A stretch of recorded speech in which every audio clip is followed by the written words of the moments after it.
السلام علیکم ورحمۃ اللہ وبرکاتہ۔ بسم اللہ الرحمن الرحیم۔ رب اشرح لی صدری ویسر لی امری واحلل عقدۃ من لسانی یفقہوا قولی۔ رب زدنی علما، اللہم فقہنا فی الدین، آمین۔ جی پیارے بچوں، کیا حال ہیں آپ سب کے؟ دعا ہے اللہ سبحانہ تعالیٰ آپ کو ہمیشہ ہنستا اور مسکراتا رکھے، آپ دوسروں کو بھی مسکراہٹیں اور خوشیاں بانٹیں اور بھاگ بھاگ کر دوسروں کی مدد کریں، اور اللہ سبحانہ تعالیٰ آپ سے راضی ہو جائے، دنیا و آخرت میں آپ پر بہت سی خیر و برکت کا نزول فرمائے، آمین۔ آج ہم پارہ نمبر 3 سے اللہ سبحانہ تعالیٰ کی پہچان کریں گے۔ پیارے بچوں، آپ کو معلوم ہے ہم اللہ سبحانہ تعالیٰ کا تعارف اور پہچان کیوں حاصل کر رہے ہیں؟ جی، ہم اس لیے پہچان حاصل کر رہے ہیں تاکہ ہمیں اللہ سبحانہ تعالیٰ کے کیے گئے بے شمار احسانات کا پتہ چل سکے، اللہ سبحانہ تعالیٰ کی بڑائی، کبریائی اور قدرت کا پتہ چل سکے، ہمیں یقین ہو جائے کہ اللہ سبحانہ تعالیٰ نے یہ سب نعمتیں ہمارے لیے بنائی ہیں اور ہمیں ایک مقصد کے لیے پیدا کیا ہے کہ ان نعمتوں میں کھو کر اپنی قیمتی زندگی ضائع نہ کرو، بلکہ اللہ کو ایک اور اپنا رب مانو اور اپنے رب کی ہر بات بھی مانو۔ جی بچوں، اللہ سبحانہ تعالیٰ کی باتیں ہمیں کہاں سے پتہ چلیں گی؟ جی بالکل صحیح، قرآن و سنت سے۔ پھر کیا کرنا ہے؟ جی بچوں، قرآن کو ہم نے سیکھنا ہے کیونکہ یہ فرض ہے، اور بچوں قرآن و حدیث کو سیکھنا بھی ہے، عمل بھی کرنا ہے اور دوسروں کو بھی پہنچانا ہے، دوسروں کو بھی سکھانا ہے، انشاءاللہ اللہ تعالیٰ ہمیں اس کی بہترین توفیق عطا فرمائے۔ بچوں، اگر ہم شوق سے قرآن کا ترجمہ اور تجوید سیکھیں گے تو بہت جلد دوسروں کو بھی سکھانے والے بن جائیں گے۔ جی بچوں، سورۃ البقرہ آیت نمبر 255 آیت الکرسی کہلاتی ہے۔ یہ قرآن کی سب سے عظیم اور عظمت والی آیت ہے۔ اگر سونے سے پہلے اس کو پڑھ لیا جائے تو ایک فرشتہ حفاظت کرتا ہے۔ آیت الکرسی قرآن کی سب آیتوں کی سردار ہے۔ اس آیت میں اللہ سبحانہ تعالیٰ نے اپنا خوبصورت تعارف کروایا ہے۔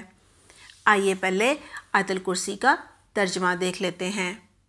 ترجمہ یہ ہے: اللہ ہی صرف سچا اور برحق معبود ہے، اس کے علاوہ کوئی عبادت کے لائق نہیں ہے۔ اللہ ہمیشہ زندہ رہنے والا ہے، اسے نہ اونگ آتی ہے اور نہ نیند۔ جو کچھ آسمانوں اور زمین میں ہے سب اسی کا ہے، یعنی صرف وہی کائنات کی ہر چیز کا مالک ہے۔ اللہ کی اجازت کے بغیر کوئی کسی کی سفارش نہیں کر سکتا۔ جو کچھ لوگوں کے سامنے ہے وہ بھی اللہ جانتا ہے، اور جو کچھ لوگوں سے چھپا ہوا ہے اللہ اسے بھی جانتا ہے۔ لوگ اللہ کی معلومات میں سے یعنی غیب کے علم میں سے کچھ بھی حاصل نہیں کر سکتے، کچھ بھی جان نہیں سکتے۔ ہاں، البتہ اگر اللہ کسی چیز کا علم خود لوگوں کو دینا چاہے تو دے دیتا ہے۔ اللہ کی بادشاہی اور حکومت آسمانوں اور زمین پر چھائی ہوئی ہے۔ آسمان اور زمین کی حفاظت کرنا اللہ کے لیے کوئی مشکل اور تھکا دینے والا کام نہیں ہے۔ اللہ بہت ہی اعلیٰ اور عظیم ہے۔ جی پیارے بچوں، اس آیت سے ہمیں اللہ سبحانہ تعالیٰ کی بہت ہی خوبصورت پہچان حاصل ہوتی ہے۔ پہلی بات اس آیت الکرسی سے یہ پتہ چلتی ہے کہ اللہ سبحانہ تعالیٰ کے علاوہ کوئی اس لائق نہیں ہے کہ اس کی عبادت کی جائے، اور یہ بھی پتہ چلتا ہے کہ اللہ سبحانہ تعالیٰ ہمیشہ سے ہے اور ہمیشہ رہیں گے۔ اللہ سبحانہ تعالیٰ کے لیے کوئی بھی کام کرنا بالکل مشکل نہیں ہوتا، نہ اسے تھکن ہوتی ہے، نہ اونگ آتی ہے اور نہ ہی نیند، کیونکہ سونا تو انسانی کمزوری ہوتی ہے نا، انسان تھک جاتا ہے تو سو جاتا ہے، آرام کرتا ہے۔ اور پیارے بچوں، اس آیت سے یہ بھی پتہ چلتا ہے کہ قیامت کے دن صرف اور صرف اللہ سبحانہ تعالیٰ کی مرضی اور حکم چلے گا۔ کوئی کسی کی سفارش نہیں کر سکتا کہ اس کو جہنم میں، آگ میں نہ ڈالو۔ اور بچوں، اس آیت سے پتہ چلتا ہے کہ اللہ سبحانہ تعالیٰ کو غیب کا علم ہے، وہ سب جانتا ہے، جو ہم سب کے سامنے کرتے ہیں اور جو سب سے چھپ کر کرتے ہیں وہ سب جانتا ہے۔ اسی لیے بچوں، قیامت کے دن صرف اللہ سبحانہ تعالیٰ ہی فیصلہ کریں گے کہ کون جنت میں جائے گا اور کون جہنم میں۔ اللہ سبحانہ تعالیٰ کو ہر چیز کا علم ہے، اور وہ لوگوں کو صرف اتنا ہی علم دیتا ہے جتنا وہ چاہتا ہے، جتنی اس کی مرضی ہوتی ہے۔ اللہ سبحانہ تعالیٰ آسمان اور زمین کا بادشاہ ہے۔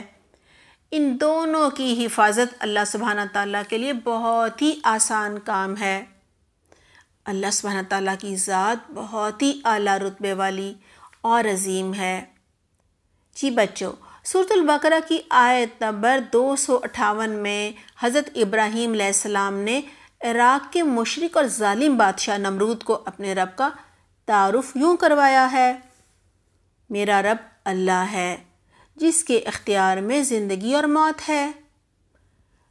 اس کے جواب میں نمرود نے کہا، زندگی اور موت تو میں دیتا ہوں، یعنی جس کو چاہے میں تلوار سے مار ڈالتا ہوں اور جسے چاہے زندہ چھوڑ دیتا ہوں، یعنی زندگی موت تو میرے اختیار میں ہے۔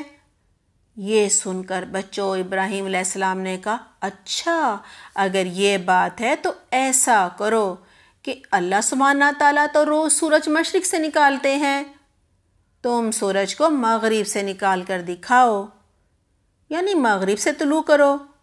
یہ سن کر بچوں، نمرود حیران و پریشان ہو گیا۔ جی پیارے بچوں، اس آیت سے اللہ سبحانہ تعالیٰ کا بہت ہی خوبصورت تعارف ہوتا ہے کہ زندگی اور موت دینے والا صرف اللہ سبحانہ تعالیٰ ہے، اور سورج کو مشرق سے نکال کر مغرب میں غروب کرنا بھی صرف اللہ سبحانہ تعالیٰ کا کام ہے، صرف اس کے اختیار میں ہے۔ کوئی انسان یہ نہیں کر سکتا، بلکہ سب دنیا کے انسان مل کر بھی یہ نہیں کر سکتے۔ زندگی اور موت اللہ سبحانہ تعالیٰ کے ہاتھ میں ہے۔ آئیے اسے سورۃ البقرہ کی آیت نمبر 259 سے مزید سمجھتے ہیں۔ آیت کا ترجمہ یہ ہے: یا پھر مثال کے طور پر اس شخص کو دیکھو جو ایک ایسی بستی کے پاس سے گزرا جن کے گھروں کی چھتیں نیچے گری پڑی تھیں۔ کہا جاتا ہے یہ شخص نبی عزیر علیہ السلام تھے۔ انہوں نے گرے ہوئے گھروں کو دیکھ کر کہا، یا اللہ، جو لوگ مر گئے ہیں آخر تو انہیں کیسے زندہ کرے گا؟ یہ کہتے ہی اللہ سبحانہ تعالیٰ نے عزیر علیہ السلام کی روح قبض کر لی، اور وہ 100 سال تک مردہ پڑے رہے۔ 100 سال بعد زندہ کر کے اللہ سبحانہ تعالیٰ نے پوچھا، تم کتنی دیر سوئے رہے ہو؟ انہوں نے کہا، 1 دن یا اس سے کچھ کم۔ اللہ سبحانہ تعالیٰ نے جواب دیا، نہیں بلکہ تم 100 سال مرے رہے ہو۔ اب اپنے کھانے کو دیکھو، وہ خراب نہیں ہوا، اور اپنے گدھے کو بھی دیکھو، اس کی تو ہڈیاں بھی پرانی ہو گئی ہیں۔ اللہ سبحانہ تعالیٰ نے فرمایا، چلو اب ہم تمہارے گدھے کی ہڈیوں پر گوشت چڑھا کر اسے زندہ کر دیتے ہیں۔